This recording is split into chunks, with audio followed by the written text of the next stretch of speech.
Hello everybody, welcome to EPG Padshala. Today we'll be looking at module 3 of the paper Victimology, which is reporting behavior of victims, issues and problems. The learning objectives of this module would be to understand the socio-economic and cultural issues around reporting behavior, the 10 basic rights of victims, the significance of reporting behavior, the factors affecting reporting behavior, the reasons for non-reporting crimes, and the barriers to reporting. As an introduction to this topic, the task of portraying accurate crime statistics is made difficult by the discrepancy between the numbers of incidents reported to the police and number of people who respond positively to victim surveys. Many people respond to surveys stating that they have been victims of crime, but they did not report the crimes to the police. Knowledge of reporting patterns and the factors affecting reporting behavior is instrumental for crime prevention and control. By nature, human beings evolved shared meaning, and in this context, members of a cultural community come to construct what concepts such as offender, victimization, victim, and crime reporting mean. Therefore, it is normal for community members to attempt to evolve a set of normative reactions through a collective interpretation of acts and reactions towards lapses. This captures the collective mood of members of a community that cherishes practical social protection. The value which people place on whether or not to report a crime, the body to which it could be reported appropriately, time to do so, are all concerns wrapped up in a people's socio-cultural conditions. Culture largely determines individual reactions to everything, and particularly victimization. So the decision to report crimes is affected by interrelated complex factors such as personal characteristics of the victim, say for example gender, perceptions about the seriousness of crime incident, previous crime experiences, victim-offender relationship, the likelihood of compensation for personal harm or property damage, and also attitudes towards the police and the criminal justice system. Findings from a national victimization survey in the US indicate that violent crimes are reported for various reasons: to prevent further crimes by the offender, to stop or prevent incidents, and because they are crimes. With household crimes, an additional reason to report is to recover the property. Now let's look at the significance of reporting behavior. The decision to report crimes can have profound consequences for victims and the criminal justice system. Compensation to victims of crime and insurance payments are precluded unless the incidents are reported to the police. Again, non-reporting causes official statistics to underestimate apprehension rates, as these exclude from the denominator those offenders going undetected. It also determines which offenders are vulnerable to arrest and which are not. Furthermore, non-reporting limits our knowledge of offenders, much of which is derived from profiles of apprehended criminals. Knowing which crimes are most frequently reported helps in defining the task of police. Strategic planning operational planning, budgeting, and proper resource allocation by the police forces are dependent upon figures of reported crime.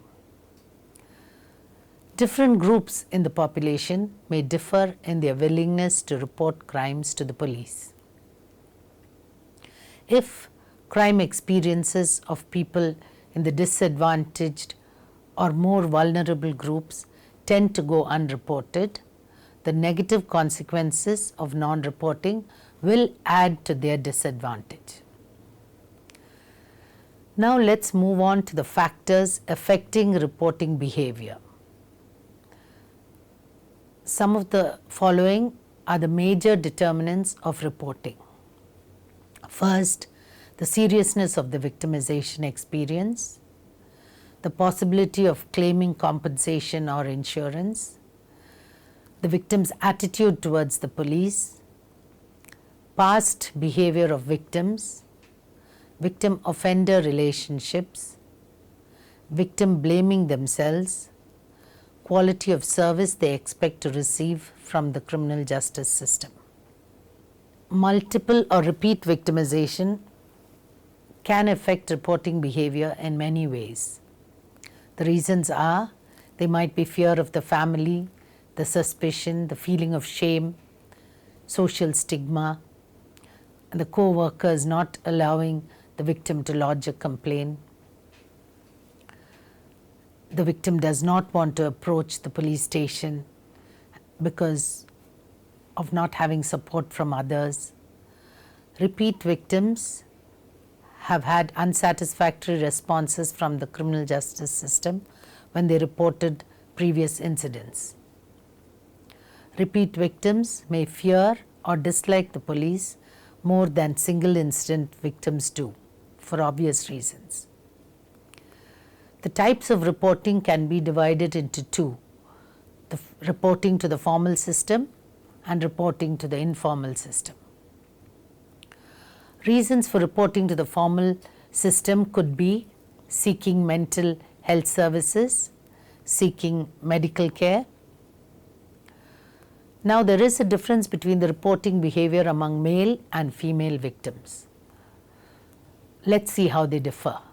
Reporting behavior among female victims, like for example victims of sexual assault, were willing to talk to others like family, friends, than to seek professional help or to use the services of the criminal justice system.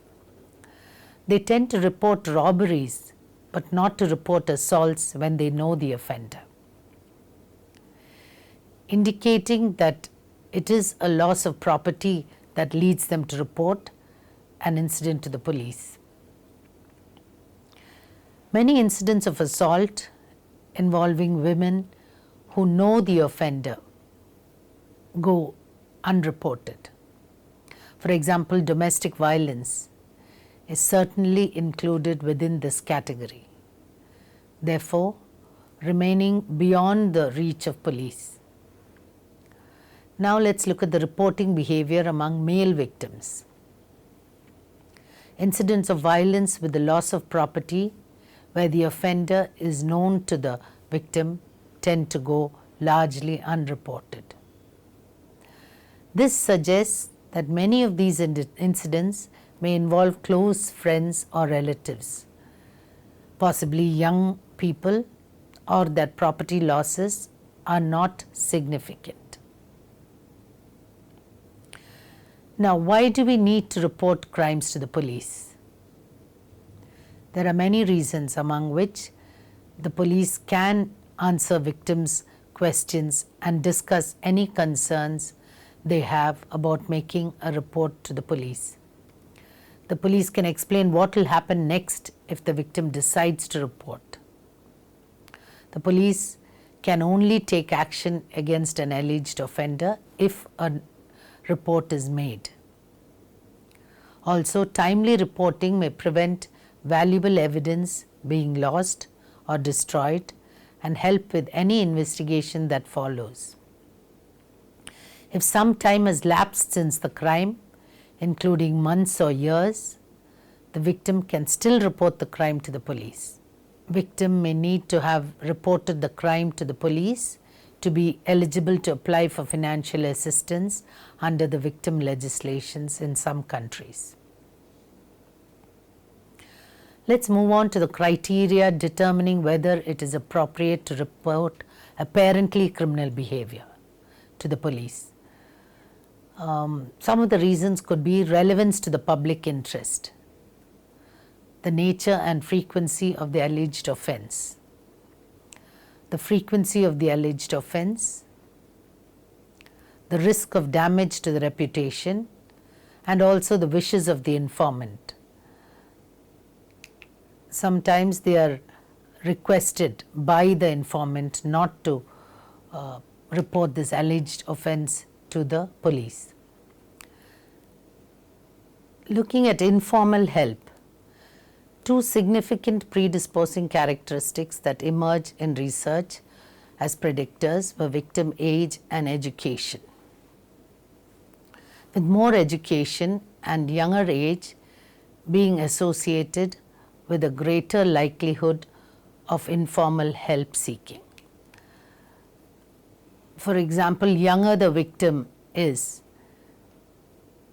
and more educated she is, there is a hesitation, he or she, there is a hesitation of the victim to go seek formal help, say with the criminal justice system or professional counseling. They'd rather talk to people in their own close circle, like the family, friends, and colleagues. Also, victims are more likely to report seeking help from family and friends if diagnosed with PTSD or major depression. When there is a psychological problem involved, you see that victims seek informal help instead of going to the criminal justice system. They also had a history of completed rape or other form of sexual assault. Now moving on, let's look at the barriers in the criminal justice system itself which cause non-reporting. Police would not or could not do anything. This is the perception of the victims. The outcome of research in this field has shown that these factors are the barriers to reporting. Police would not think it was serious enough. Fear of not being believed by the police. Some other reasons were fear of being treated with hostility by the police or other parts of the criminal justice system, like the lawyers, etc. Other reasons were fear or dislike of the police, fear of the legal process itself, also lack of proof that the incident had happened. Some of the victims state that they did not know how to report. Moving on to the personal barriers, there are personal barriers as well that lead to non-reporting. Too trivial or inappropriate to report to the police.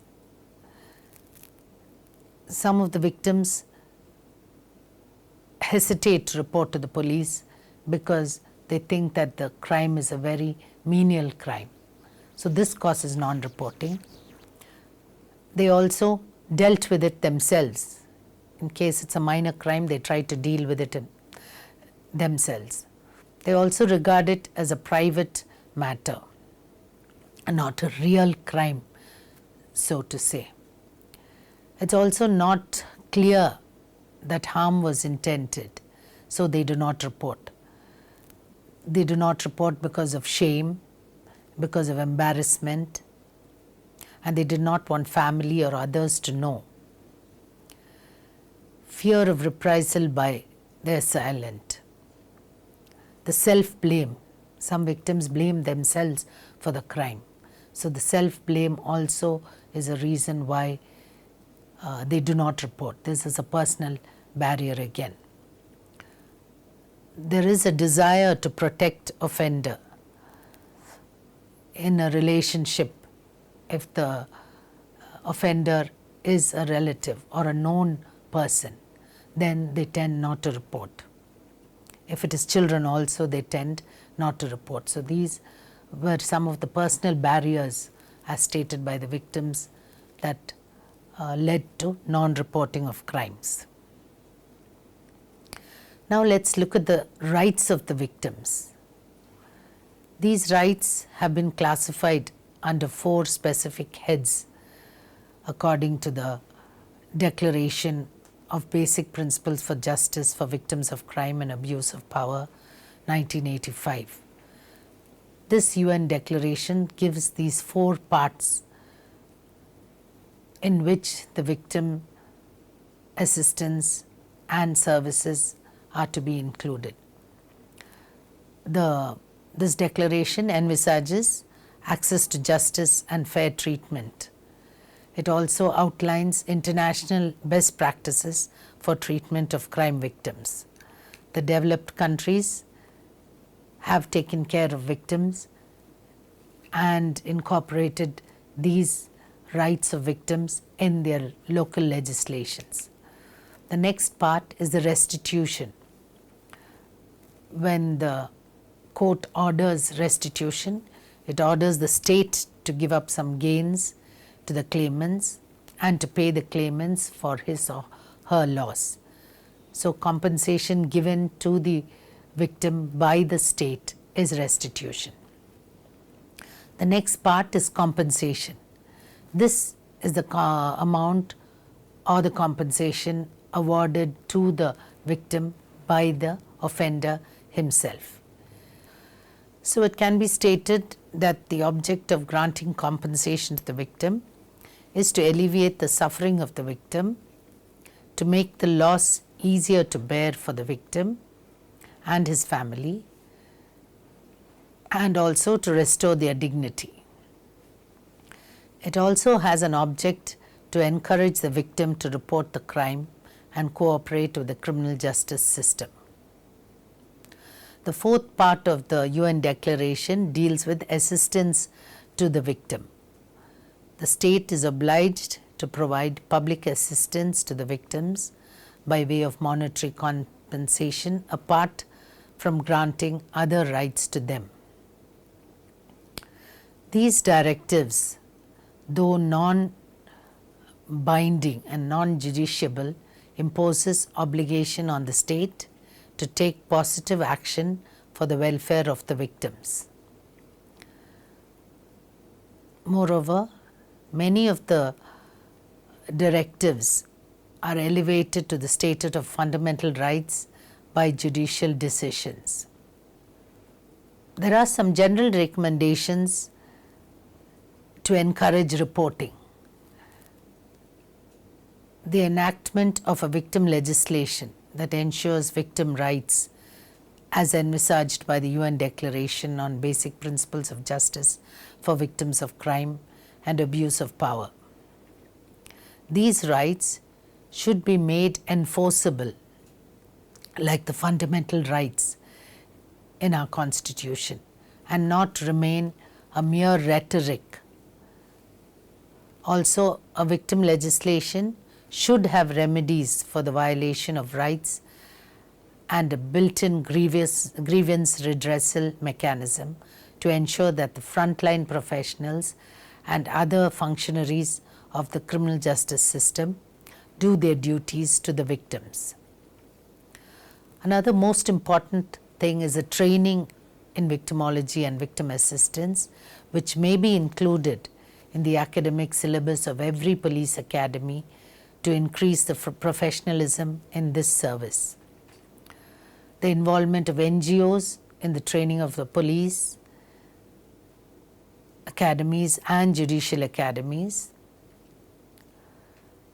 Another recommendation would be professional counseling has to be made available around the clock. Another important area that need for professional counseling to be made available to the police officers and the personnel to prevent secondary trauma or burnout. When these frontline professionals deal with victims day in and day out, there is a sense of secondary trauma and burnout. To counter this, these frontline professionals themselves need counseling. So this is a very important recommendation which will train the police to interact with the victims in a way that would encourage reporting. Sensitization, skill development, and capacity building of officers and other functionaries of the NGOs may also be considered. Research on all the needs of services to enable the need-based approach to victim services. Now moving on to the conclusion, it's evident that we need to increase the reporting, and in order to do this, the victims have to be encouraged to approach the criminal justice system to redress their grievances. In this aspect, the 10 rights of victims as envisaged by the UN Declaration have to be ensured. These 10 rights being the right to be treated with compassion and respect, the right to be given information, the right to present their views to the courts in the form of victim impact statements. Many developed countries which have a victim legislation have incorporated the victim impact statement in their court cases, where the victim is given an opportunity to talk about the impact of the crime on his well-being. So that's a very important right that the criminal justice system has to ensure. Then comes the right to receive free legal aid and advice. Many of the victims do not report the crime because of the anticipation that the legal system would be a very expensive way to redress their grievance, and they might not be able to afford it. So it's very important that the victims are assured free legal aid and free legal advice to encourage them to report the crime.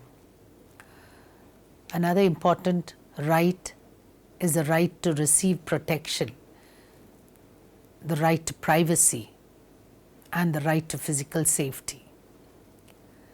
When the victim approaches the police station to report his crime, there is need for a private chamber in which he can talk about the crime that has occurred to him. This is very important, especially in the cases of sexual assault and where there are women victims trying to report their crime. So the physical safety is another aspect. So concentration on these aspects would also encourage the victims to report their crimes. Also, the right to informal dispute resolutions or alternate dispute resolutions. There could be informal systems for reconciliation, of mediation, which would facilitate the victim to talk about his victimization and to report his crime. Another important right is the right to receive social and medical assistance. Medical assistance in the case of sexual assault cases, and social assistance, someone who would take them through the system, accompany them to the hospital, accompany them to the courts, because the whole criminal justice system and the process is alien to most of the victims. They have no clue how it functions. So they need to have people with them, social workers who would take them through the process. So this right has to be ensured in order to increase reporting by the victims. Again, the right to obtain restitution and to obtain compensation. This is a very important right also, which encourages the victim to report his crime. Another right is a right to receive capacity building. They have victim support groups where they are encouraged to tide over their victimization, to reduce the impact of the victimization. So these are facilities made by the criminal justice system which will encourage the reporting of the criminal, reporting of the victim by the criminal justice to the criminal justice system. So the last and final right of the victim would be to receive cooperation.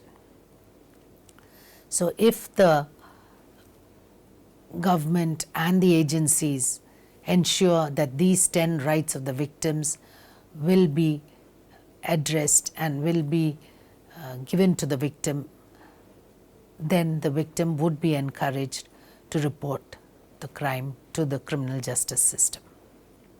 Thank you.